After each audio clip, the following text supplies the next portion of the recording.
Good afternoon, YouTube. Welcome to Ferret Face Dale Productions. So, been a little while. We've been super busy. Took a little bit of time to take some vacation, hang out with Doggo. So, we're going to have some updates on her as well as this bad boy. So, today we're going to be talking about why my 2019 Beta 390 blew up.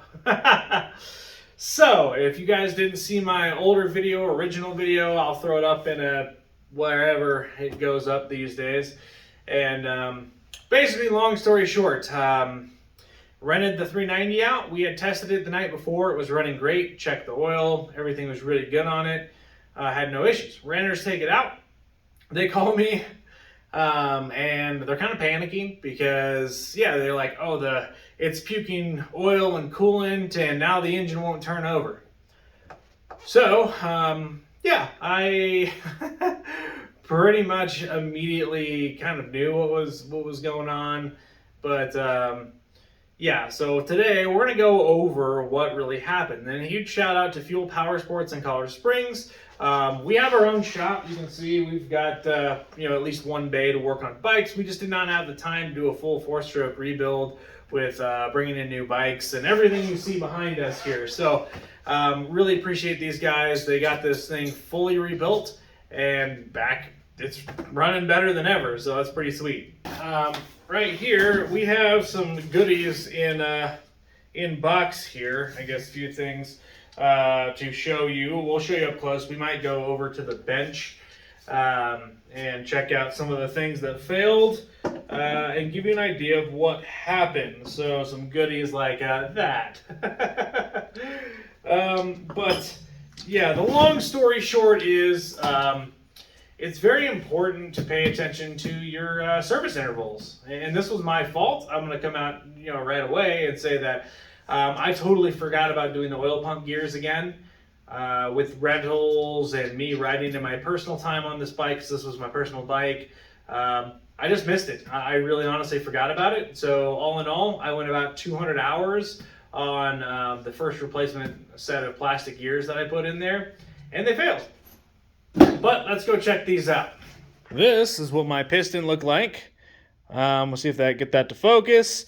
Overall, I mean, it's got some carbon buildup, whatever else, but it's not too terrible. The rings actually aren't the most worst, but you can see that it cooked. If we can get that to focus, it's totally cooked and had some issues, and you can tell. I think the valves are probably what kissed that. So ultimately the piston was shot. Too bad, really. Overall, the wear looked like it was pretty decent for the most part. So the total engine hours is just shy of 300. So I did the first, it's like 284 hours right now on it. I did the first pump gears, which I replaced with straight plastic ones, because I think at that time the metal gear kit was hard to get a hold of or wasn't available, so I just put plastic ones in it. I did it at about 80 hours to do it early, and then I forgot about it. So this is about 200 hours on this piston, or 280 hours on this piston, so not too bad. We threw this in here as a possible culprit too. This is the stock hosing that kind of bends around on the Beta 4-strokes, and this pinches real bad over time, especially as you kind of bend the radiators will get beat a little bit and stuff. So this was a pinch point. That's all been replaced with some a new hosing kit. We'll probably delete what's left of the thermostat and whatnot as well. This is what ultimately seized the engine. This is a little bit heavy for me to hold up, but we'll dissect it. Fuel Power Sports basically told me that this was friction welded in there. He had to beat it out of there. You can see that it was welded to the motor, and not surprised at all. When you oil starve the exhaust side, that's what's going to happen, and that was what was holding the engine in place and keeping it from turning over. Yeah, so kind of end of story there. Here's what the other side looked like. I do have the valves. There's nothing super special about the valves. But yeah, that was that's what happened. Overall, I was pretty pleased with the condition of most of the parts. This was an oil failure ultimately, but I'm very impressed with how well most everything held up, even with a catastrophic failure. And then this is, you can see that those bearing surfaces look pretty bad. They're melted. That's where he had to break it off as part of it too. So yeah, that's ultimately what killed the motor. Now I've got a few examples of some of the valves. As you already saw kind of on the piston, it looks like things did not go well. It looks like these touched at some point. So let's try to see if we can find some other ones in here. Oh, dropped one. We're gonna keep these as shop mementos. That looks to be, oh God, come on baby, come on. No, you bastard. That made it worse. Anyways, I tried. God, there we go. Okay, here we go. You know, they're not the worst. They definitely needed to be replaced. Obvious reasons on that side there.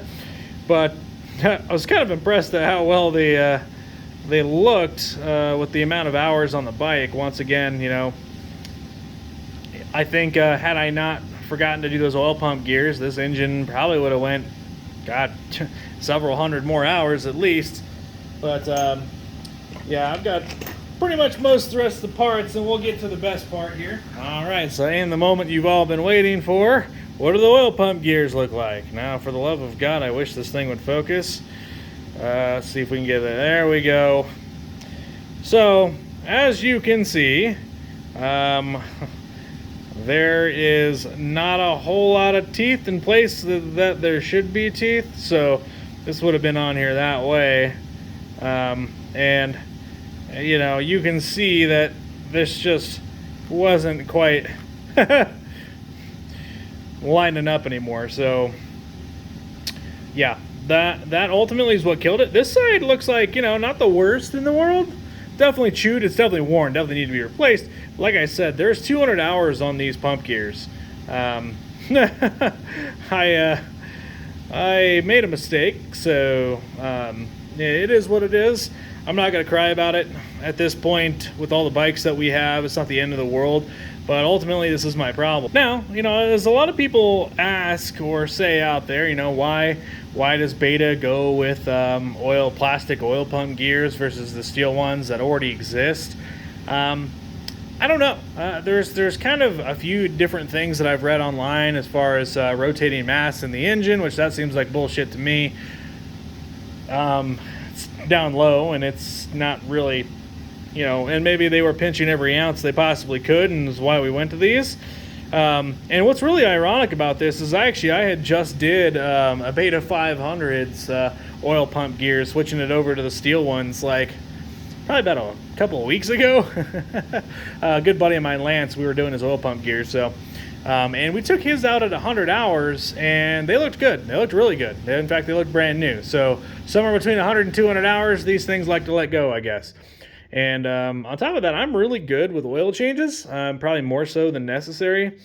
So I run, in the Beta, I'd always run Motul. So probably about 30-hour service intervals for oil. So I don't think it was an oil issue, and I really think it is. So why doesn't Beta just use the steel ones, come from the factory that way? I really don't know. I think I had theorized that, you know, okay, if the oil pump seized, then if these shred or shear, then it won't necessarily destroy the engine getting plastic down in there. But then again, if you don't have an oil pressure sensor and you don't know that your oil pump is stopped, it doesn't really matter, because then you're going to run it out of oil regardless. Could be a cost cutting. I know a lot of companies do use polymer stuff, polymer gears, whenever they can. Probably saves them a little bit of production costs. Who knows? At the end of the day, I think I'm in the fan group now of if you still have the nylon gears and you're getting around that 90-hour mark, just go ahead and throw the steel ones in. It's a 2-hour job.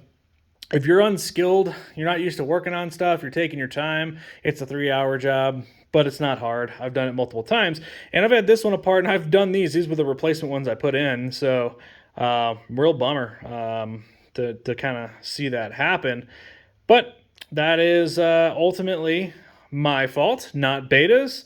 I want to be upfront about that. This is not so much Beta's fault, because their service interval is, I believe, 90 hours, 100 hours, right around there. That's a safe time to change your oil pump gears. It's a spec they have that I ignored that caused the bike to blow up way after its service interval. So I think they have a lot of leeway on here. And just want to be upfront that I don't think that this was necessarily Beta's fault. So now that I kind of talked about that, I do want to kind of point out that I'm not a Beta shill. We're not a Beta dealer. Obviously, we're not in the Cool Kids Club for that one. Maybe someday, but for now, we're not affiliated with them in any sort of professional way. It's one of my rentals.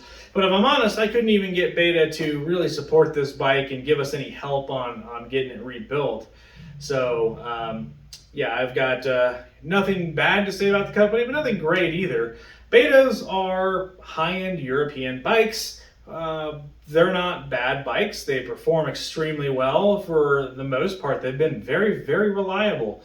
And the issues that I've really had include the wiring harness issue that I think 19s and older had a main primary wiring harness issue. Basically, it wouldn't charge over 12.9 to 13 volts at the battery.